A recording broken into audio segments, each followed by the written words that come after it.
بسم الله الرحمن الرحيم الحمد لله رب العالمين والصلاة والسلام على رسولنا الأمين ونبينا محمد وعلى آله وصحبه أجمعين سبحانك لا علم لنا إلا ما علمتنا إنك أنت العليم الحكيم.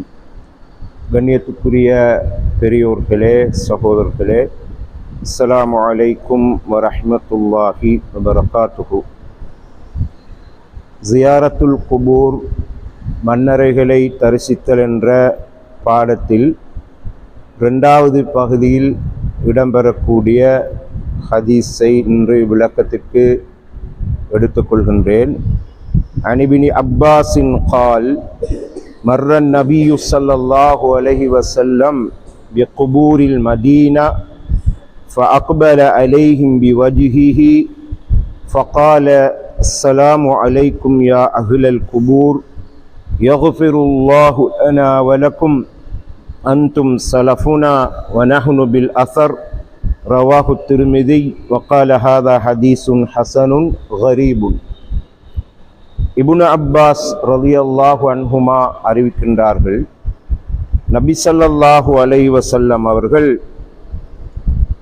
மதீனாவில் உள்ள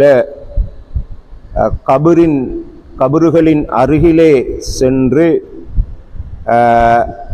அவர்களை முன்னோக்கி நின்று சொன்னார்கள், அஸ்ஸலாமு அலைக்கும் யா அஹ்லல் குபூர்.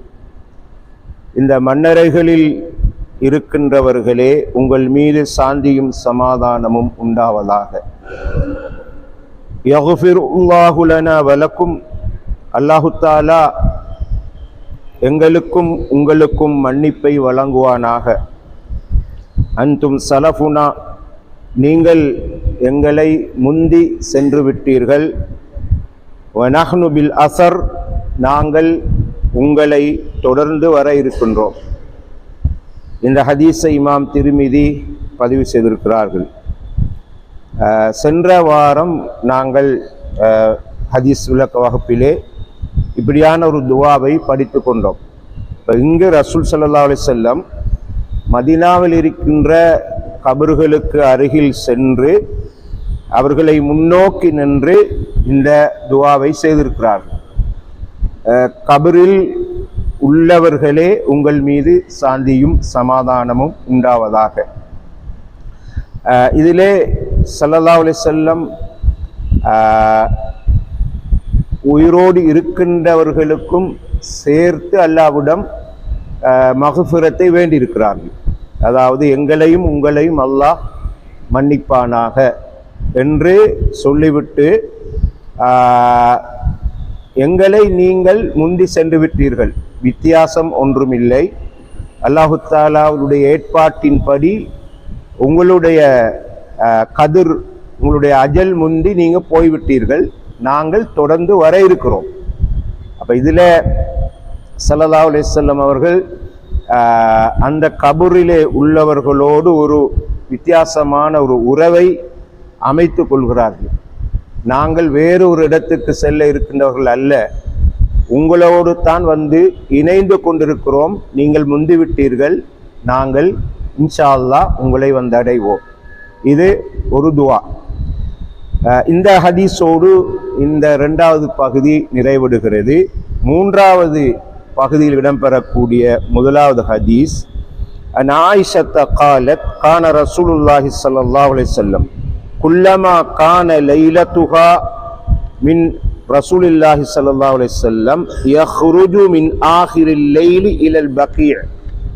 ஆயிஷா ரலியல்லாஹு அன்ஹா அறிவிக்கிறார்கள், ரசூல் ஸல்லல்லாஹு அலைஹி வஸல்லம் தங்களோடு இரவை கழிக்கின்ற அந்த நாளில் இரவின் கடைசி பகுதியில் பகீ என்று அழைக்கப்படக்கூடிய அந்த மன்னரைக்கு செல்வார்கள். சென்று ஃபயகூலு அஸ்ஸலாமு அலைக்கும் தார கௌமின் முஃமினீன், அவர்கள் சொல்வார்கள், முஃமினான கூட்டத்தவர் அடக்கப்பட்டுள்ள இந்த இடத்தில் உள்ளவர்களே உங்கள் மீது சாந்தியும் சமாதானமும் உண்டாவதாக. வஅதாக்கும் மா துஅதூன், உங்களுக்கு வாக்களிக்கப்பட்டது உங்களுக்கு வந்துவிட்டது. கதன் முஅஜ்ஜலூன், நாளைக்காக நீங்கள் பிற்படுத்தப்பட்டிருக்கிறீர்கள். வ இன்னா இன்ஷா அல்லாஹு பிக்கும் லாஹிகூன், இன்ஷா அல்லாஹ் நிச்சயமாக நாங்களும் உங்களை வந்து சேர்ந்து கொள்வோம். அல்லாஹும்ம ஃபிர்லி அஹ்லி பகீஇல் கர்கத், ரவாஹுல் முஸ்லிம்.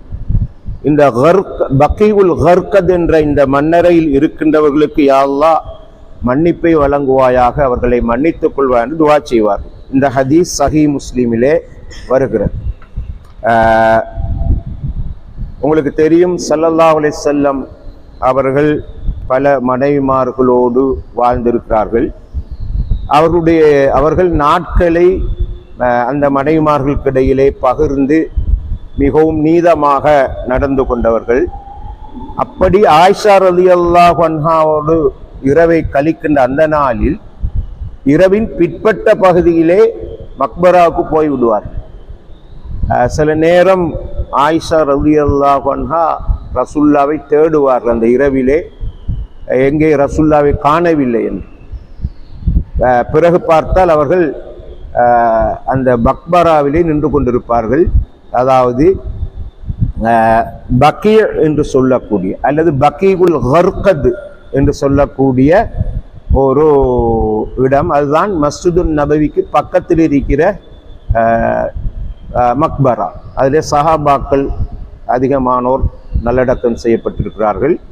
அந்த மன்னரைக்கு சென்று இப்படி முஃமினான கூட்டத்தவரே உங்கள் மீது சாந்தியும் சமாதானம் உண்டாவதாக என்று சொல்லிட்டு, உங்களுக்கு வாக்களிக்கப்பட்டது உங்களுக்கு வந்து விட்டது, அதாவது வஃபாத் வந்து நீங்கள் முந்திவிட்டீர்கள், நாளைக்காக நீங்கள் பிற்படுத்தப்பட்டிருக்கிறீர்கள், அதாவது மறுமை நாளைக்காக வேண்டி நீங்கள் இந்த மன்னரை வாழ்க்கையை அனுபவித்துக் கொண்டிருக்கிறீர்கள். அந்த மறுமை நாளுக்காக நீங்கள் தாமதப்படுத்தப்பட்டிருக்கிறீர்கள் என்று ஸல்லல்லாஹு அலைஹி வஸல்லம் இந்த இடத்தில் கபருடைய வாழ்க்கையை ஞாபகப்படுத்தி கொண்டு சொல்கிறார்கள், இன்ஷா அல்லாஹ் உங்களை நாங்கள் சந்திப்போம். இன்ஷா அல்லான்னு இங்கே சொல்றது அல்லாஹ் நாடினால் இது சொல்கிற நேரம், நாங்கள் அல்லாஹ் நாடினால் இங்கே சொல்கிறது வஃபாத் எப்போ நடக்கும்ங்கிறது யாருக்கும் தெரியாது. அப்போ அல்லாஹ் நாடுற நேரம் உங்களை வந்து நாங்கள் சந்திப்போம், அதுதான் அவருடைய கருத்து. இந்த பகீஉல் கர்கத்தில் இருக்கின்றவர்களை அல்லாஹ் மன்னித்துக் கொள்வாயா. இப்போ இங்கே நாங்கள் இந்த ஹதீஸ்களில் எல்லாம் பார்க்கிற நேரம் ஒரு உண்மையை புரிஞ்சு கொள்கிறோம், ஒரு விஷயத்தை ரசூலோட வழிமுறையாக விளங்கி கொள்கிறோம். ஒரு மக்பராவுக்கு போனால் பொதுவாக தான் துஆ செய்வோம். அதாவது என்னுடைய பெற்றோர்கள், என்னுடைய இரத்த உறவுகள், என்னுடைய நண்பர்கள், என்னுடைய அயலவர்கள் என்று தனியாக நாங்கள் துஆ செய்கிறதில்லை. அங்கே இருக்கிற அவ்வளோ பேருக்கு சேர்த்து தான் நாங்கள் துஆ செய்வோம். அதில் எங்களுடைய பெற்றோர்கள், உறவுகள், நண்பர்கள் எல்லாரும் வருவாங்க. அதாவது இந்த கபருக்கு போய் சேர்ந்த உடனே அவங்க எல்லாருமே தார கௌமின் முஃமினீன், மூமினான சமூகத்தவர் வாழ்ற இடம். தார்ன்னு சொன்னா வீட்டுக்கு அரபுல சொல்லுவாங்க. மூமினான சமூகம் வாழுகின்ற இடம், வீடு. அப்ப ரசூல் ஸல்லல்லாஹு அலைஹி வஸல்லம் அப்படித்தான் இந்த துஆ கற்றுத் தந்திருக்கிறார்களே ஒழிய தனித்தனியாக சொந்தமாக உறவுகளை நோக்கி மட்டும் நீங்க பிரார்த்திக்க வேணாம். அது அவ்வளவு பொருத்தமான ஒரு விஷயம் அல்லங்கிறதையும் நாங்கள் இதுல விளங்கிக் கொள்றோம். நாங்க கேட்கிற நேரம் எங்களோட அம்மா அப்பா இல்லை எங்கள் சொந்த பந்தங்களை கேட்கலாம், கேட்டுட்டு எல்லாருக்கும் சேர்த்து தான் துஆ செய்யலாம், அடக்கப்பட்டதன் பின்னாலங்கிறது இதிலிருந்து நாங்கள் விளங்கி கொள்கிறோம். வான் முஹம்மது இப்னு நுஅமான் யர்ஃபஉல் ஹதீஸ இல நபி ஸல்லல்லாஹு அலைஹி வஸல்லம் قال من زار قبر أبويه أو أحدهما في كل جمعة غفر له وكتب برا رواه البيهقي في شعب الإيمان مرسلا. முஹம்மது இப்னு நுஅமான் அறிவிக்கின்றார்கள், நபி ஸல்லல்லாஹு அலைஹி வஸல்லம் அவர்கள் வரைக்கும் இந்த ஹதீஸ் சென்றடைவதாக, இந்த அறிவிப்பாளர் வரிசை சென்றடைவதாக அறிவிக்கிறார்கள். எவரொருவர் தன் பெற்றோரின் கபரை அல்லது பெற்றோரில் ஒருவரின் கபரை ஒவ்வொரு ஜும்மா தினத்திலும் தரிசித்தாரோ அவருடைய பாவங்கள் மன்னிக்கப்பட்டு அவர் நல்லவர் என்று பதிவு செய்யப்படுவார். இந்த ஹதீஸை இமாம் பைஹக்கி ஷுஅபுல் ஈமான்ல பதிவு செஞ்சுக்கிறாங்க. முர்சல் வகை ஹதீஸ் என்று. ஆனால் இந்த ஹதீஸ் சஹீஹான ஹதீஸ் அல்ல. இது மிக பலவீனமானது. இந்த நூற்றாண்டின் பிரபல ஹதீஸ்களை மேதை ஷேக் நாசுருதீன் அல்பானி இது புனைந்துரைக்கப்பட்ட ஹதீஸ்னு சொல்றார். அதாவது இந்த குறித்த நாளில் ஜும்மா தினத்தில் பெற்றோருக்காக மட்டும் ஜியாரத் செய்கிறது அப்படி வந்தால் அது ஏற்கனவே பார்த்த ஹதீஸ்கெல்லாம் முரணாயிது. ஸல்லல்லாஹு அலைஹி வஸல்லம் அதை கபருக்கு போய் எல்லாருக்காக துஆ செய்து தான் பேத்திக்கிறான். சரி, அப்போ அதுக்கு முந்தி நாங்கள் படித்தோம் உம்மாட கபருக்கு போய் ஜியாரத் செய்ய போய் அந்த உம்மாவுக்கு இஸ்திக்ஃபார் செய்கிறதுக்கு அல்லாஹ் அனுமதி வழங்க இல்லைன்ற ஹதீஸ்லாம் படிச்சு. இப்போ இந்த ஹதீஸை பார்த்தா பெற்றோரில் ஒருவரோ இருவரையோ ஜியாரத் செய்ய போய் ஜும்மா தினத்தில் அவருக்கு பாவங்கள் மன்னிக்கப்படும், அவர் நல்லவர் என்ற பதிவு செய்வ ஹதீஸ் சஹீஹான ஹதீஸ் அல்ல. எனவே நாங்கள் ஒரு தினத்தை குறித்து கொள்ளாமல், அதாவது இந்த தினத்தில் தான் விசேடமாக ஜியாரத் செய்யணும், அந்த இரவுல தான், இந்த பகலில் தான், இந்த காலையில் தான் இல்லை. அது நாங்கள் எல்லா நாளிலும் எல்லா வேலையிலும் ஜியாரத் போகலாம் என்ற விஷயத்தை விளங்கிக் கொள்ளணும். ஆனால் இந்த ஹதீஸ் ஆதாரபூர்வமான ஹதீஸ் அல்ல என்பதை அறிஞர்கள் சுட்டி காட்டுறாங்க. وعن ابن مسعود أن رسول الله صلى الله عليه وسلم قال كنت نهيتكم عن زيارة القبور فزوروها فإنها تزهد في الدنيا وتذكر الآخرة. رواه ابن ماجه. இப்னு மஸ்ஊத் ரலியல்லாஹு அன்ஹு அறிவிக்கிறார்கள், ரசூல் ஸல்லல்லாஹு அலைஹி வஸல்லம் அவர்கள் சொன்னார்கள், கபறுகளை தரிசிப்பதை நான் தடை செய்திருந்தேன், இப்பொழுது கபறுகளை தரிசியுங்கள், ஜியாரத் செய்யுங்கள். ஏனெனில் அது உலகத்தில் பற்றற்ற தன்மையை உண்டாக்கும், மறுமையை ஞாபகப்படுத்தும். இந்த ஹதீஸ் இப்னு மாஜாவில் வரும். அப்போ நாங்கள் இந்த ஹதீஸை எப்படி படித்தோம்னா, மாற்றத்துக்கு உட்பட்ட, அதாவது சட்டம் மாற்றப்பட்ட ஹதீஸ். ஏற்கனவே ரசூல் ஸல்லல்லாஹு அலைஹி வஸல்லம் ஜியாரத் செய்வதை தடை செஞ்சிருந்தாங்க, அதை இணை வைப்பு உச்சகட்டத்தில் இருந்தது. பிறகு அந்த தடையை நீக்கி ஜியாரத் செய்ய சொன்னாங்க. அந்த வகை ஹதீஸில் தான் இது. இதில் ஜியாரத்துக்கான காரணத்தை சொல்கிறாங்க. என்னத்துக்கு நீங்கள் ஜியாரத்துல் குபூருக்கு போகும்? ஒன்று, உலகத்தில் பற்றற்ற தன்மை உருவாக்கும். கபருக்கு போனால் அங்கே உள்ளவங்களை நாங்கள் நல்லடக்கம் செய்தவங்களோட வாழ்க்கையை பார்த்து அவங்கள நினைவுக்கு கொண்டு வந்து துஆ செய்கிற நேரம் உலகத்தில் ஏன் தான் நாங்கள் வாழணும்னு சொல்லி ஒரு நினைவு வரும். இந்த உலகம் என்னத்துக்குன்ற ஒரு நினைவு வரும். அதைத்தான் சொல்கிறாங்க, துஸஹிது ஃபி துன்யா, உலகத்திலே பற்றற்ற தன்மையை உங்களுக்கு உண்டாக்கும் அது. ஆகவே நாங்கள் 24 மணித்தியாலத்தில் பெரும்பான்மையாக நாங்கள் உலகத்தோடு தானே வாழ்கிறோம். சரி, பெரும்பான்மை உலகத்தோடு தான் வாழ்கிறோம். எங்களுக்கு இந்த மறுமையை ஞாபகப்படுத்துகிற விஷயங்கள் பள்ளி வாசலுக்கு வந்தால் மட்டும் கிடைக்கும். சரி, அதாவது ஜும்மா தினத்தில் அல்லது ஒரு பயானை கேட்டால் அல்லது விசேட மார்க்க சொல்லி கேட்டால் கிடைக்கும். அல்லது ஒரு மனுஷன் தானா உணர்ந்து அவன் ஒரு ஃபோனை பார்த்து ஒரு பயானை கேட்டால் நடக்கும். மற்றபடி எந்த சான்ஸும் இல்லை. மறுமையை எப்படி ஞாபகப்படுத்தி கொள்வது? எனவே தான் ரசூல்லா மார்க்க ரீதியாக ஒரு ஏற்பாட்டை செஞ்சு தந்தாங்க, நீங்கள் ஜியாரத் செய்யுங்க, அதுக்குன்னு ஒரு டைமை ஒதுக்கி கொள்ளுவோம். அது ஒவ்வொரு நாள் இல்லாட்டியும் பரவாயில்லை, கிழமையில் 2 நாளோ 3 நாளோ எப்படியோ அப்படி நீங்கள் போனால் தான் இந்த மறுமையை பற்றி ஞாபகம் வரும். உலகத்தில் வாழணுன்ற ஆசை குறையும், உலகத்தில் பற்றற்ற தன்மை ஏற்படும். உலகத்தில் நான் வாழ்ந்து சாதிக்கணும், அதை செய்யணும், இதை செய்யணும்னு சொல்லி பெரிய எண்ணங்கள் பெருமை எல்லாம் வராமைக்கிறதுக்கு இதுதான் வழி என்று ஸல்லல்லாஹு அலைஹி வஸல்லம் சொல்லித்தராங்க. எனவே நாங்கள் உலகத்திலே நிறைய விஷயங்களை சாதிக்கிறதுக்கு ப்ரோக்ராம் பண்ணுறோம். சரியா? இப்போ இந்த ஏப்ரல் மாதம்னு சொல்லுவோமே, அதுக்கு முந்தின மாதம் சரியான எல்லாம் சூடு, ஸ்கூலில் லீவ். அப்போ நாங்கள் ட்ரிப் போனோம், அதுக்கான ஏற்பாடை செஞ்சோம். அதெல்லாம் நாம் செய்கிறோம் தானே. உலகத்திலே நாங்கள் ராகத்தாக சந்தோஷமாக வாழ்கிறதுக்கு, கூட்ட குடும்பத்தோடு வாழ்றதுக்கு ஏற்பாடு செய்கிறோம்.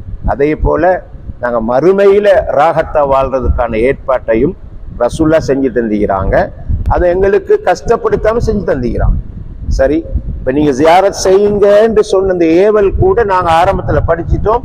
அது வாஜிப் இல்லை, தொழுகமான கட்டாயம் இல்லை. ஆனால் உங்களோட நலனுக்காக நான் சொல்கிறேன், நீங்கள் ஜியாரத் செய்யுங்க. அந்த அளவுக்கு லேசுப்படுத்திக்கிறாங்க. வாஜிபாக்கி இருந்தால் கஷ்டமே. 5 நேரம் தொழுகை மாதிரி வாஜிபாக்கி இருந்தால் யாரு, அது கஷ்டம். அப்படி செய்ய இல்லை. இருந்தாலும் அதை செஞ்சால் தான் உங்களோட மறுமை நாள் நம்பிக்கை கூடும், ஈமான் கூடும் என்று ஸல்லல்லாஹு அலைஹி வஸல்லம் சொல்கிறாங்க. கண்ணியத்துக்குரிய சகோதரர்களே, நாங்கள் கடைசியாக ஒரு ஹதீஸ் அதை பார்த்து முடிப்போம். வன் அபீ ஹுரைரத ரலியல்லாஹு அன்ஹு அன்ன ரசூலுல்லாஹி ஸல்லல்லாஹு அலைஹி வஸல்லம் லஅன ஸுவாராத்தில் குபூர் ரவாஹு அஹ்மத் வ திர்மிதி வ இப்னு மாஜா.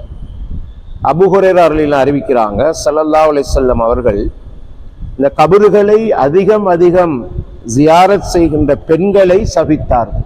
நாங்கள் ஏற்கனவே அந்த விளக்கத்தை படிச்சிட்டோம். அதாவது இது ஆண்களுக்கு திறக்கப்பட்ட வாசல், பெண்களுக்கு அப்படி திறக்கப்பட இல்லை என்ற வகையில அமைந்த ஹதீஸ் தான் இது. அதிகம் கபறுகளை தரிசிக்கின்ற பெண்களை ரசூலுல்லாஹ் சபித்தார்கள்.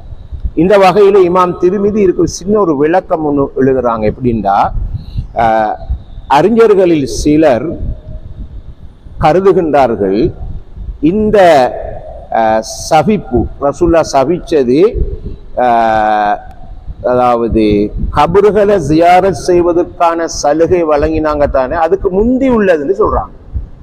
இந்த கபறுகளை ஜியாரத் செய்வதை தடை செஞ்ச காலத்துல தான் இந்த ஹதீஸ் சொல்லப்பட்டது சிலர் அபிப்பிராயப்படுறாங்க.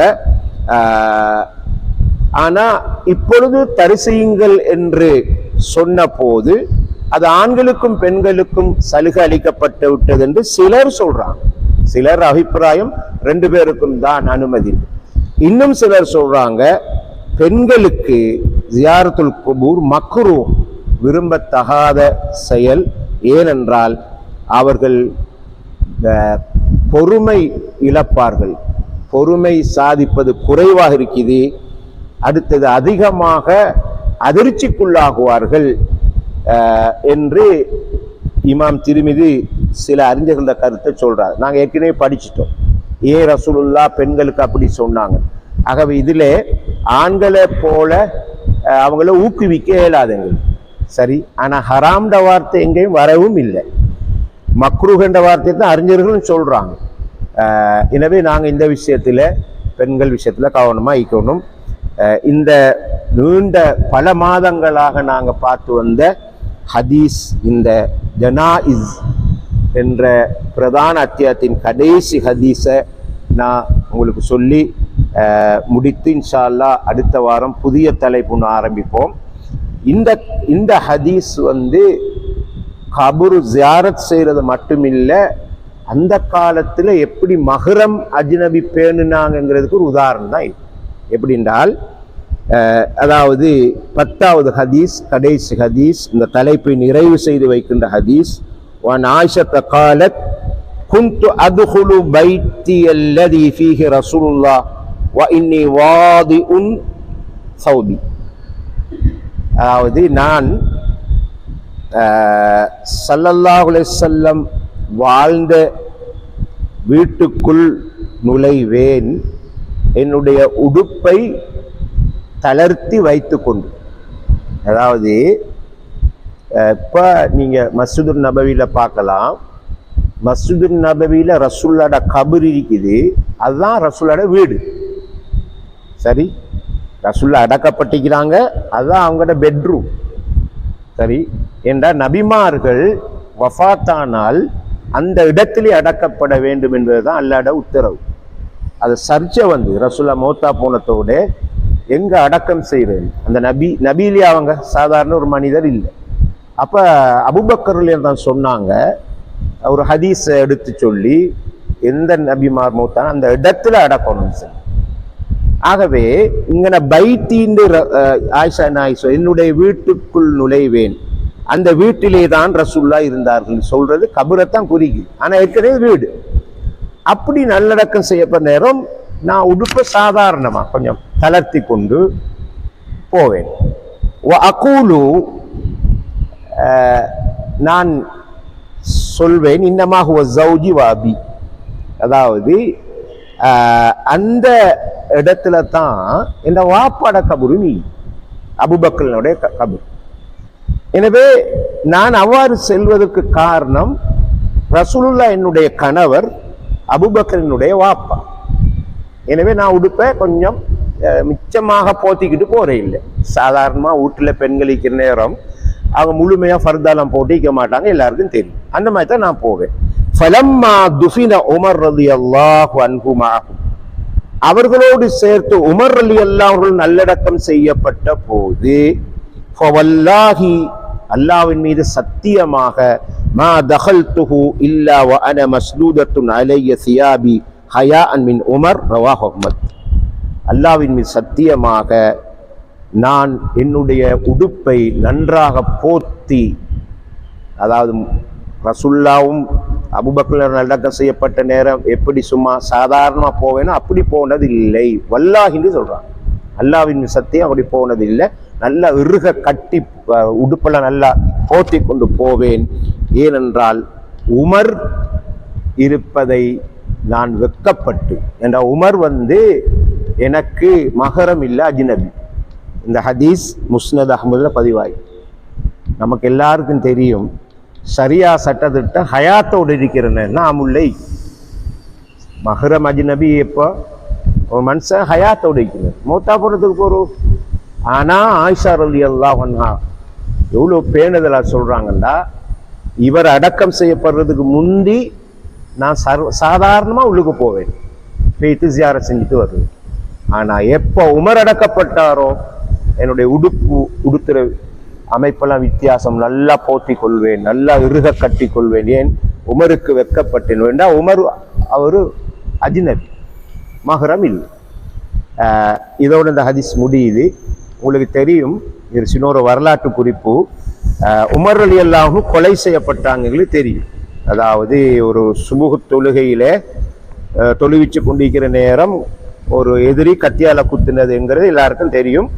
3 நாள் அது நச்சு கத்தியால, விஷம் துவைக்கப்பட்ட கத்தியால குத்தினதால 3 நாள் கஷ்டப்பட்டு, அந்த கஷ்டப்பட்டுக்கிட்டு இருக்கிற நேரம் அவங்க சக்கராத் ஹாலைக்கு நேரம் ஆயிஷா ரலியல்லாஹு அன்ஹாக்கு ஒரு செய்தி அனுப்புவாங்க, உங்களோட வாப்பாக்கு பக்கத்துல என்ன நல்லடக்கம் செய்யறதுக்கு அனுமதி தருவீங்களா? உடனே ஆயிஷா நாயகி அனுமதி கொடுப்பாங்க. அதுக்கு பிறகுதான் அவங்களுக்கு பக்கத்துல அடக்கப்பட்டாங்க. அது அல்லாஹ்வுடைய ஏற்பாடும் தான். கோடானு கோடி மக்களினுடைய சலவாத்துக்கு உரித்தான மூவர் இன்று இருக்கிறாங்கண்டா, அது முஹம்மது ஸல்லல்லாஹு அலைஹி வஸல்லம், 2வது அவருடைய ஆத்ம நண்பர்கள் அபூபக்கரும் உமரும் தான். அவங்களுக்கு தான் ஹஜ்ஜிக்கு போற மக்கள், உம்ராக்கு போற மக்கள் சலாம் சொல்லிட்டு வராங்க. ஆகவே இது ஜியாரத்துல் குபூர் பாருங்க. அப்ப இதுலயும் விளங்குது, ஆயிஷா ரலியல்லாஹு அன்ஹா சும்மா எடுத்தேன் கவிழ்த்தேன்னு நடக்க இல்லை. இப்ப நான் ஏற்கனவே சொல்லிட்டேன், எங்கட மக்பராக்கு சில பெண்கள் சும்மா நினைச்ச மாதிரி உள்ளுக்க போற அமைப்புல திறந்து விட்டு அப்படி போகையே இல்லாது. அப்படி போறதுக்கு அனுமதி இந்த ஆயிஷா நாயகி இப்படி நடந்து கொண்டிருக்கிறாங்க. அதுவும் ஒரு அஜ்னபி அடக்கப்பட்ட நேரம் எப்படி நடந்தாங்கன்னு பாருங்க. ஆகவே இந்த உணர்வு இன்றைக்கு குறவு. இதுல இன்றைக்கு நான் ஒரு செய்தி மெசேஜ் அதாவது வாசிச்சேன். ரோஷத்துக்கு அழகான ஒரு கருத்து போட்டினான் போன்ல. அதுல சொல்றாங்க அலி ரலியல்லாஹு தன் மகளை பற்றி, என்னுடைய மகளினுடைய நிழலை கூட யாரும் பார்க்க கூடாது, எனவே விளக்கை அணைத்து வையுங்கள். சரி, அன்றைய காலத்துல விளக்கு தடை இந்த மாதிரி லைட் இல்லை. என் மகளோட நிழலை கூட யாரும் பார்க்க கூடாது. அனஸ் ரலியல்லாஹு சொல்றாங்க, ஃபாத்திமா நாயிட மணிக்கட்டைத்தான் நான் பார்த்திக்கிறேன். அனஸ் ரலியல்லாஹு ரசூலோட பணியாளர், சரி, அவங்களுக்கு ஹிதுமத் செஞ்சவர். என்னத்தை பார்த்தேன்? மணிக்கட்டை தான் பார்த்தீங்க. உஸ்மான் ரலியல்லாஹு சொல்றாங்க, அவங்க சுற்றி வளைக்கப்பட்டு தாக்குதலுக்கெல்லாம் ஷஹீதானாங்க. அவங்க சக்கராத் ஹால் இருக்கிற நேரம் தங்களோட மனைவியோட முக்காடு கொஞ்சம் முகத்தில் இருந்து விலவி இருந்து சொன்னாங்க, அந்த முக்காடை கொஞ்சம் நல்லா போட்டுக்கொள்ளுங்க, நான் சக்கராத் ஹால்ல கஷ்டப்படுறேன் இல்லையா, அதை விட இது கஷ்டமாகின்னு சொன்னான். மனைவியை பாரு, உங்களை எப்படி பார்க்குற நீ கஷ்டமாகி, சக்கராத் ஹால் லேசாகிக்குது, ஆனா அப்படி பார்க்க நீ கஷ்டம், முகத்தை நல்லா மூடிக்கொள்ளுங்க.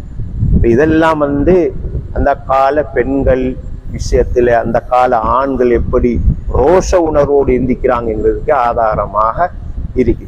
சுப்ஹானக்கல்லாஹு வபிஹம்திக அஷ்ஹது அல்லா இலாஹா இல்லா அன்த அஸ்தக்ஃபிருக வ அத்தூபு இலைக்.